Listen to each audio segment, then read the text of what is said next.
All right, welcome back. We're going to do part 2.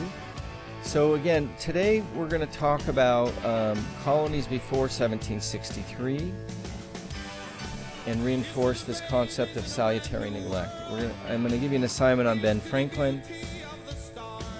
We're going to talk about post-French and Indian War, Pontiac's Rebellion, and then the Proclamation of 1763. These are all fundamental details that I think will give you clear insight into, why do we start the revolution, or what were things that the colonists were upset at. Okay, so let's get going. So again, colonies before 1763, we had this era known as salutary neglect. And I like to draw these timelines, and I'm not so good at it, but salutary neglect ends in 1763. Okay, what was it like before? Remember 1607, 1620, 1630, and then all the way up to 1754. We have the French and Indian War here. Okay, and then, but this era is known as the era of salutary neglect. Again, what does it mean? It ends here in 1763 because of the French and Indian War. And what happens here in this era is that the colonies develop independently.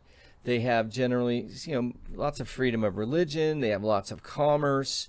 They have lots of self-government. They are developing, and this was not an intentional program by the British English government, but it was just developed that way. That, these colonies are 2,000, 3,000 miles away, and they can develop the way they need to develop. Okay, we want to get people there, and it was free. It was so far away, they didn't have the resources to really control. Like, remember, they threw some laws on, like the Navigation Acts, but they were not really enforced very well, right? And so basically the colonies were self-governing. Remember the House of Burgesses and things of that nature? Well, that's before 1763. And so the colonists were free to develop the way they wanted to with very little controls. And then the end result will be, after 63, you're going to have a whole bunch of new taxes, controls, and you're going to have problems. So much more controls, and then what the colonists resist. And it goes back and forth. And that's going to develop in 75 will be the start of the war. You follow? So we go from 63 to 75 and the war starts. And that's what we're studying, the causes of the revolution. One of the big players in the revolution, and in the colonies for that matter, is Benjamin Franklin. So I want you to do a brief research, find a bio. I like Wikipedia, is always okay with me. Don't worry about it. It's mostly accurate.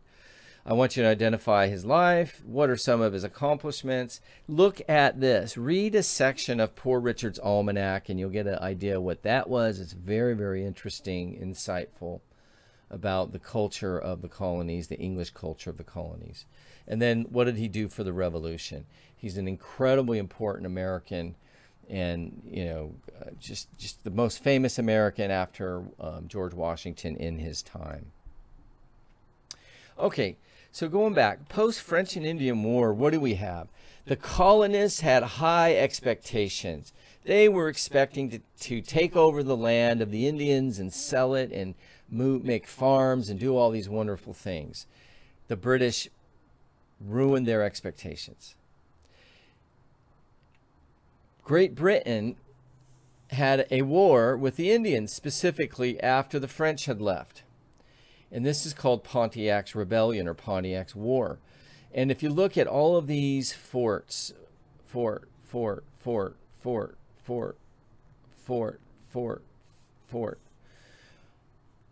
All of these forts were attacked, and it was a general uprising by a number of Indian tribes under the leadership of a guy named Pontiac. Pontiac was an Ottawa Indian, or native chief, and he tried to get other Indians like the Wyandots and the Miami and the Potawatomi and this, these other different, the Shawnees. He tried to get all these other groups to unite to resist the English, and they do a good job of resisting the English. They do such a good job that the English don't want to fight the Indians anymore. And so the English respond to Pontiac's rebellion by making the Proclamation of 1763. And what this proclamation did was it limited the western movement of the colonists. And so here's the proclamation line. Take a look at this map. Okay. The proclamation line of 1763 said the colonists could not go into this Indian territory here. Nope, this is all off limits. Remember, you have tons of immigration. You have tons of people in these colonies that want to move west to get cheap Indian land or steal land from the Indians. And so the English are afraid because it costs too much money to fight the Indians. So they just say, look, we don't have the money because we're in debt, and we're not going to support fighting the Indians constantly. So what you need to do, Americans, is stay in the East. Now look, George Washington is one of these characters who is going to be extremely upset. George Washington was promised 1 million acres for his service in the French and Indian War. Remembers Braddock's defeat and fighting the Indians. He was over there fighting the Indians. He was promised tons of land. Again, he's in Virginia, right about there, and he's going to sell that land to all these settlers, right? And the British say no with the proclamation line. They say, no, you can't do that, George. And so what does that automatically make George? Makes George unhappy, and he joins the resistance movement. And he starts to say, hey, this English, these changes in our way of life are tyrannical and taking away our rights. At least that's what he said. All right, well, we're going to transition now to the next part, which is really about the causes. So we'll be back with the next episode. Thanks a million. Don't forget, do that Benjamin Franklin stuff. He's very, very interesting. Have a great day. Thanks very much. Bye-bye.